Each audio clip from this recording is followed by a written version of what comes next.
Yeah, so now class, today we are going to look at the RHESUS blood grouping system.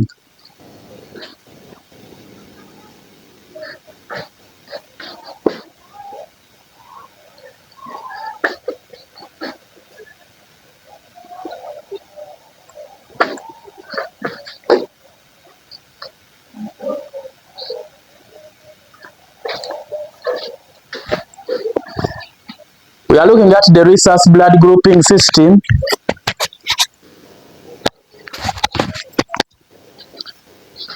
Yeah, last time we looked at ABO blood grouping system. We said there are two systems which we go through or which we use to determine somebody's blood group. The more important ones, they are the ABO blood grouping system and the RHESUS blood grouping system. So we finished the ABO blood grouping system. Then we are now on the RHESUS blood grouping system. So the RHESUS, sometimes we abbreviate it as RH. Usually we abbreviate it as RH. What is RHESUS? RHESUS, this came just as a result of using a monkey. RHESUS is just a monkey. RHESUS is a monkey.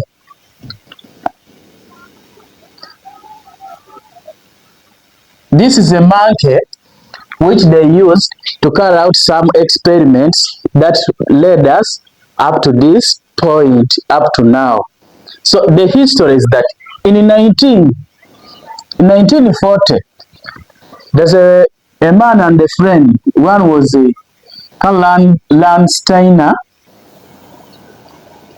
Landsteiner.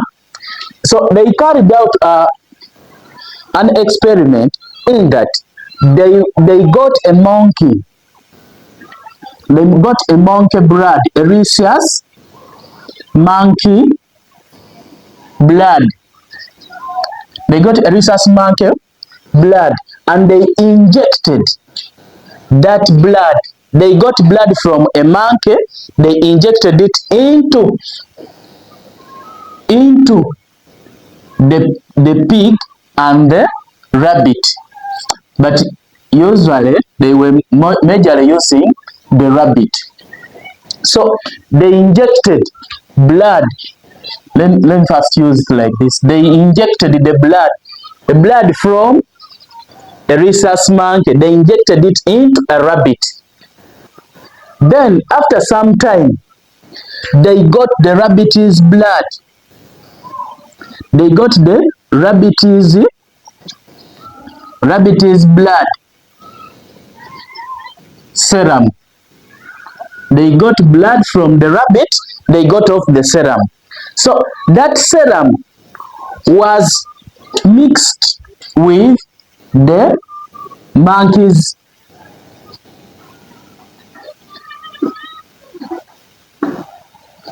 it was mixed with the monkey's red blood cells.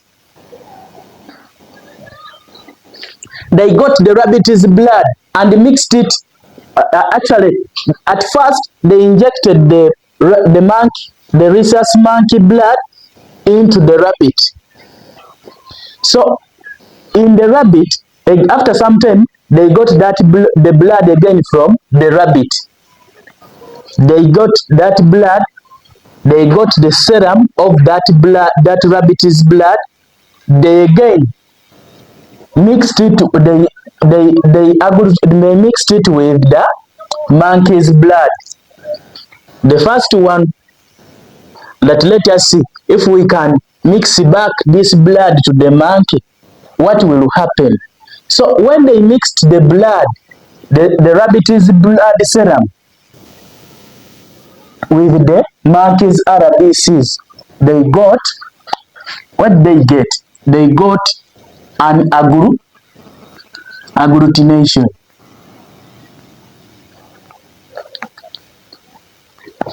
So they realized that a mixture of the rabbit's blood now, which has been injected with the monkey's blood, it is rejecting, in brief, it was rejecting the blood from the monkey. The monkey's blood was being rejected by the rabbit. What shows when they got the rabbit's serum, it was reacting back to the monkey's RBCs when they tried to mix them together. They mixed RBCs and the serum of the rabbit. So it agglutinated 100% of the monkey's red blood cells. They said, okay, this rabbit is blood. This rabbit is serum. Eh? The serum now. The rabbit is serum. The rabbit is serum is reacting to the monkey's blood. Let us see. Will it react to the human blood? We want to see whether it can react to the human's blood. So they mixed it again with human blood.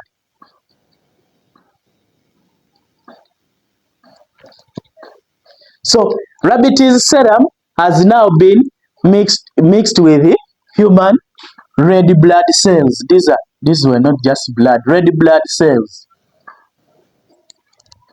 So they realized that mixing rabbit's serum with the human red blood cells, it agglutinated also. It agglutinated about 85%. Actually, they were using this experiment was being carried out by the whites. That's America. So most of these whites in America, much of the 85% of the whites in America were agglutinated. But the RBCs were agglutinated by the rabbit's serum. So what does it mean? It means that 85% of these American whites, they were having a similar antigen with the monkey, the rhesus monkey. Then about the 15%, because this was 80%. Now the 15%, there was no agglutination.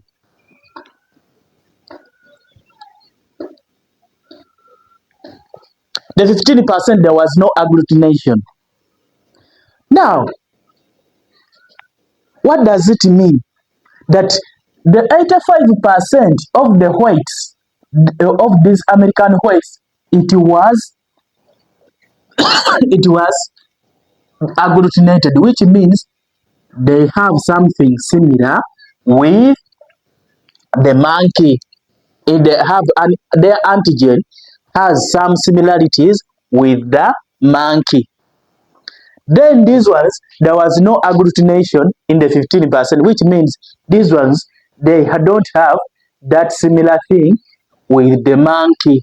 So if we say, in a brief, if we say that you are rhesus positive, it's like saying you have an antigen similar to that of the monkey. So you are monkey positive. If you are rhesus D positive, it's like you say that you are monkey positive, because rhesus positive, this is rhesus means a monkey. The other monkey they used for the experiment. So they got that because if they say, it means you have that antigen which was reacting towards the rabbit's serum. So if you react to this rabbit's serum, it means that you are rhesus positive. You are rhesus positive, or you are monkey positive. You are monkey positive. But they didn't find it better to call it monkey positive. They instead called it rhesus positive, because they used a rhesus monkey to carry out this experiment. So that is a simple explanation and a simple history of how the RHESUS came about, because it was confusing. Some were saying those people who got the injection is from the monkey. They are the ones who have that RHESUS thingy. No, this RHESUS antigen did not come from such a situation. Any question up to here? Is there a question, class? Okay. If there is no question, no more question, let us proceed.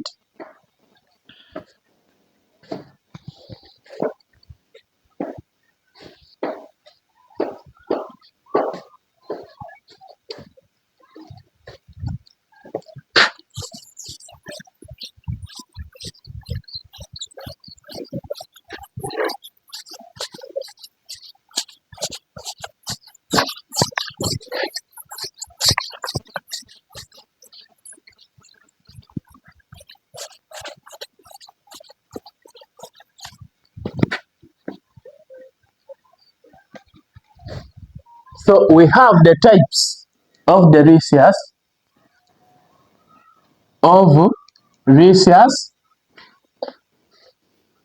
antigens. Types of the RHESUS antigens. So we have the first one is RHESUS D antigen. RHESUS D antigen. The second one is the RHESUS C antigen.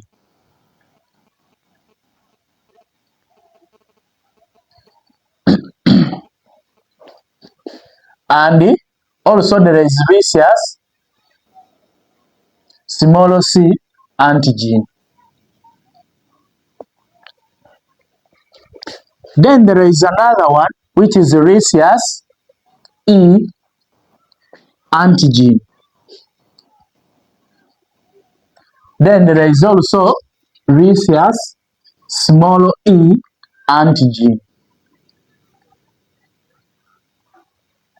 So here we don't have small d antigen. So there is no small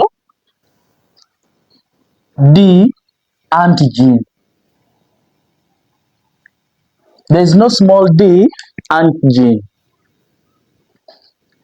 So we have one type. The first one, we have 5 major types. You know, there are many RHESUS types.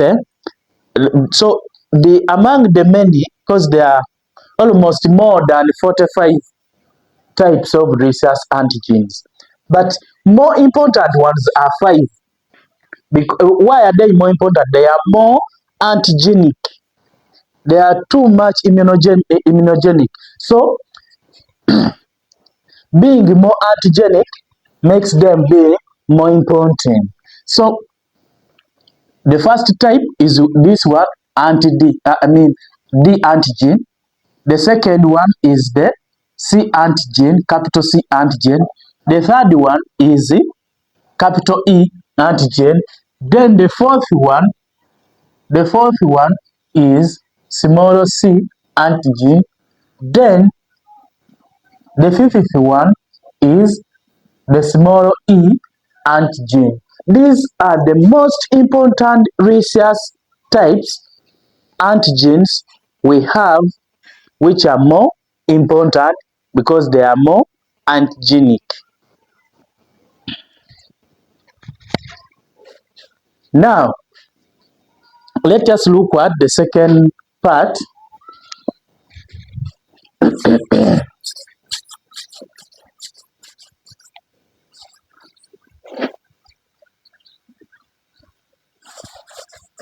So, as in the structure, when you look at the RBCs,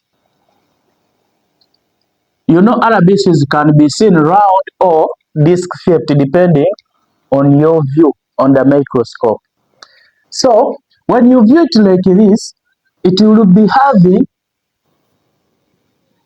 where the deposition of these ones, because we saw the deposition is in the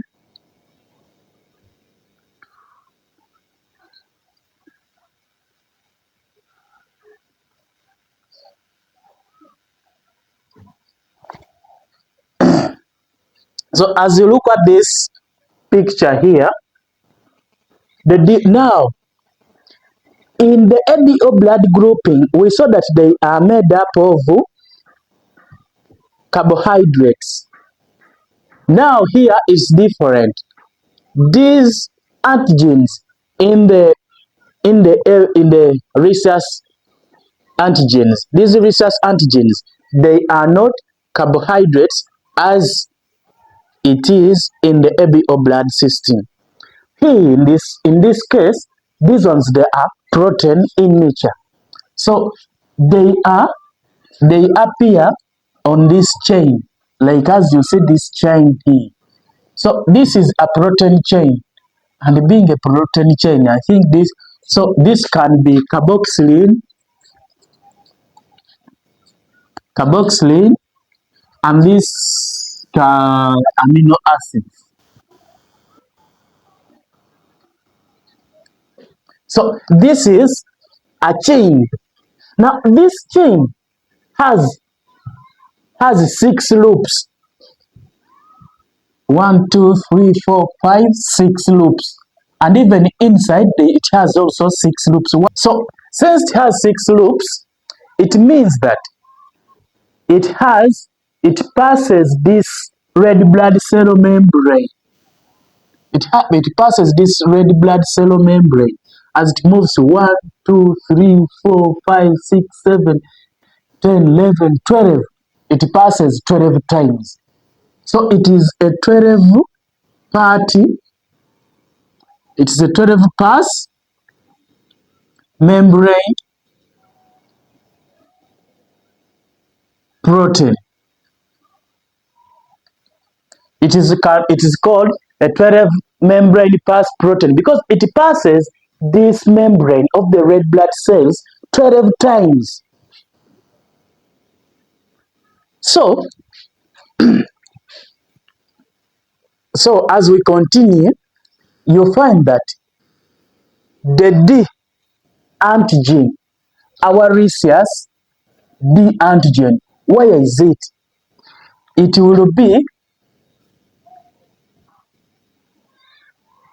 will be here like this, and it will have 4 strings attached to this loop, and it will be having 4 parts. 1, 2, 3, 4. Even this one like that. Even this one like that. Even this one like that.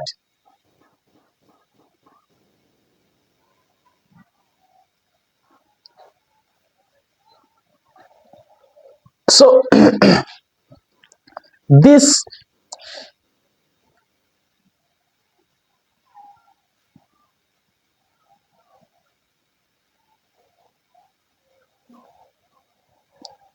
so you find that this anti-D antigen, it has 4 parts. 1, 2, 3, 4. And this each part here, it's having each part here it is having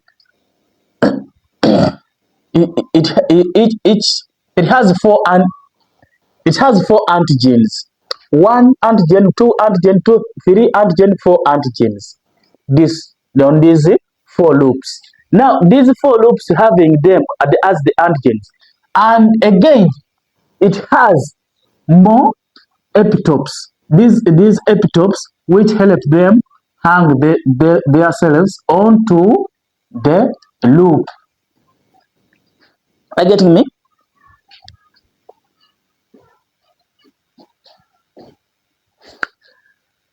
I repeat, yeah. This antigen, the rhesus B antigen, it sits on the protein structure molecule.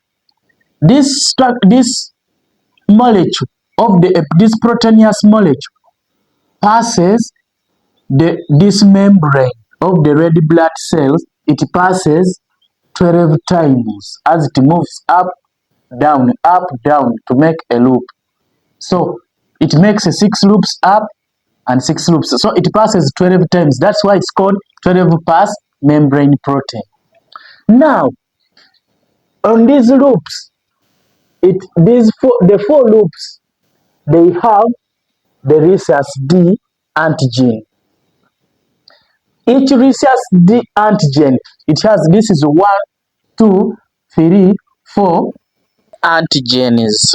So let us also see how the antigen C and E sits on these loops. So if we have another protein chain like this one here, it is also called the 12 pass membrane protein. So you find that on the second, because we have the rhesus C, rhesus E.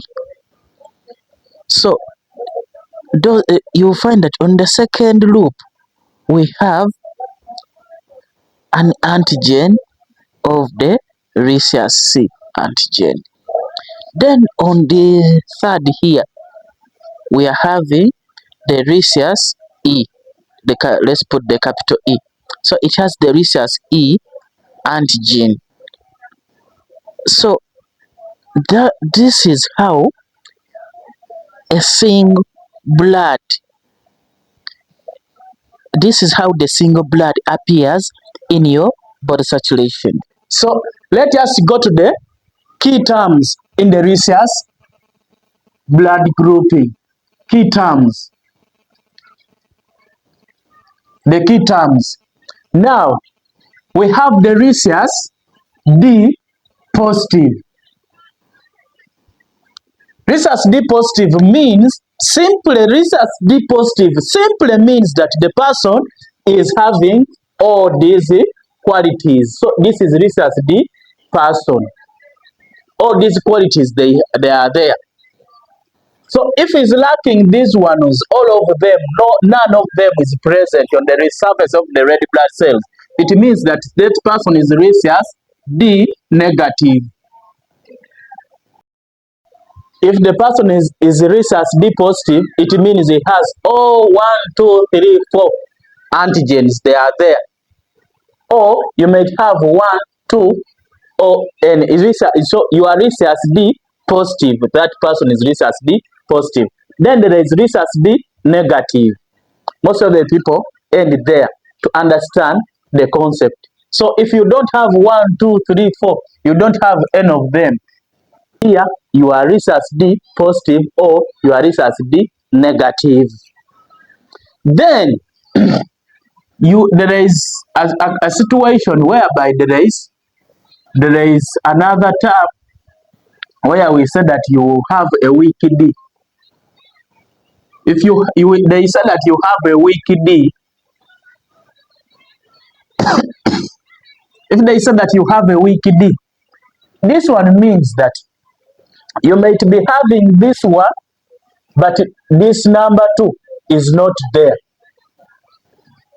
and number 3 is not there. Maybe also you might not be having this. You must have 4 antigens, 1, 2, 3, 4. But again, at this point, you don't have the antigens. You have antigens, but you have 1 and 2. These last 2 are not there.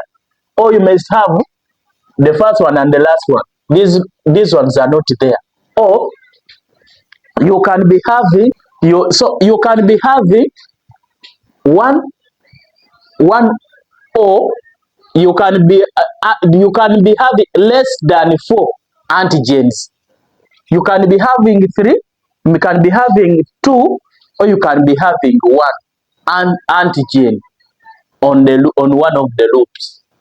So instead of having 4, you will instead have less than 4.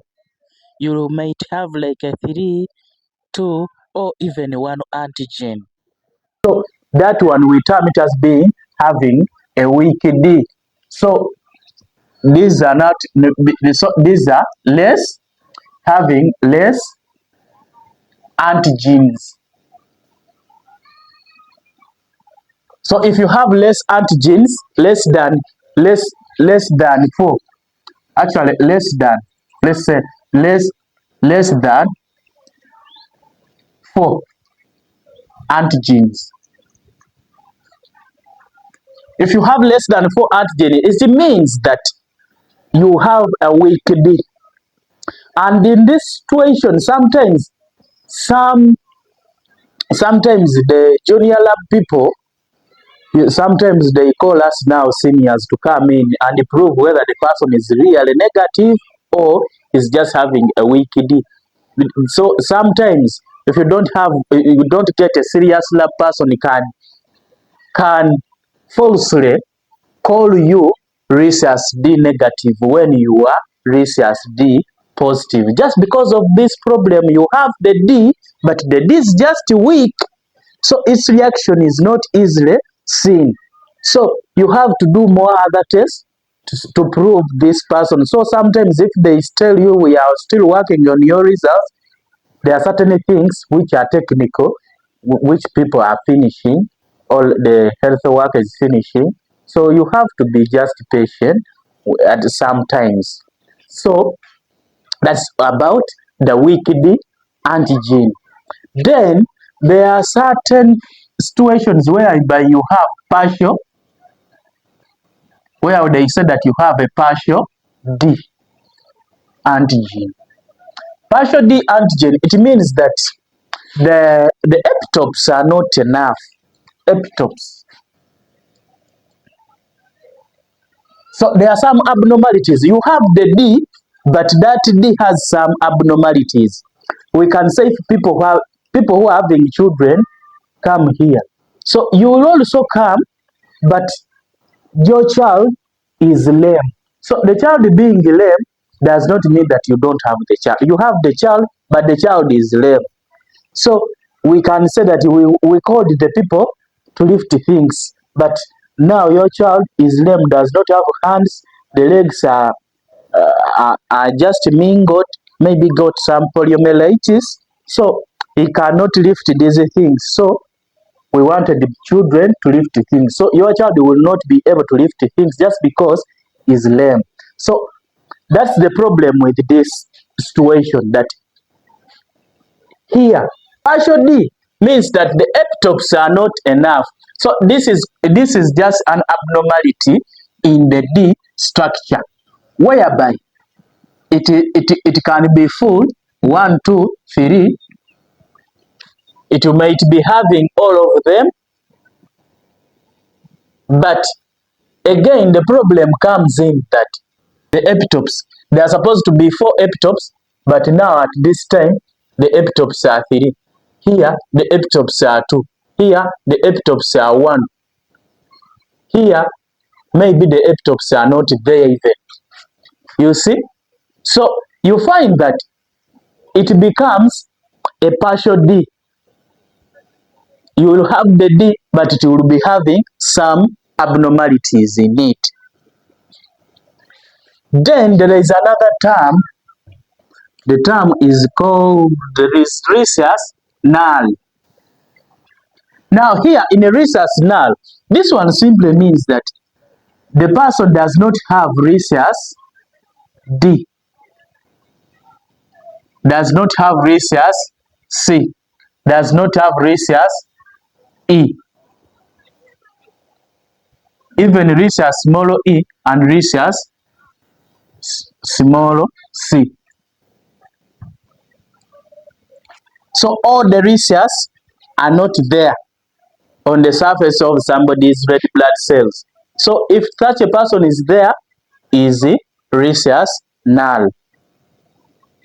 So that is it. Maybe if you want the distribution,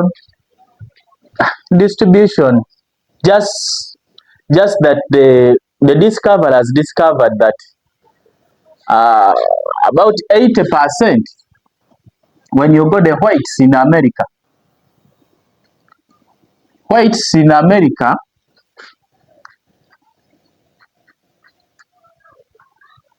the whites of in America, 85% are rhesus D positive.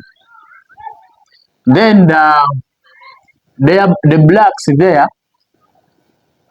the blacks in America, they are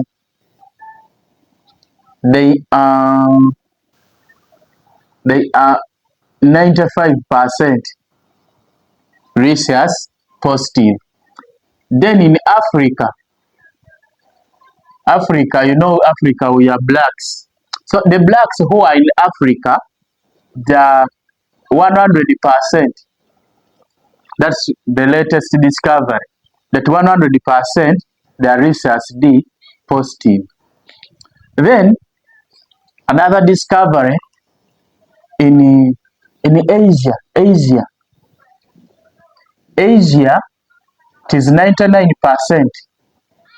rhesus D positive. So most of the people in the world, they are rhesus D positive. In brief, they have some similarities with the monkeys. So unless you have a question at this point, if there is no more questions at this point, then we can go and have our lunch.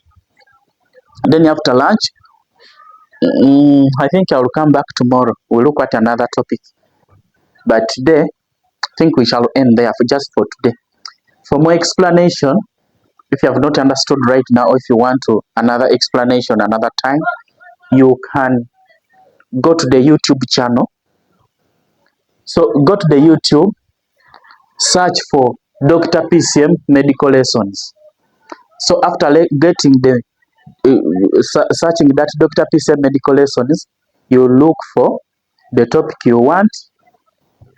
So you choose the topic you want to listen to, and you hear the explanations which are there. Thank you very much. Thank you for listening, and for those ones watching on the YouTube, thank you. But don't forget to subscribe. Subscribe always on this side. Subscribe on this side here. Thank you.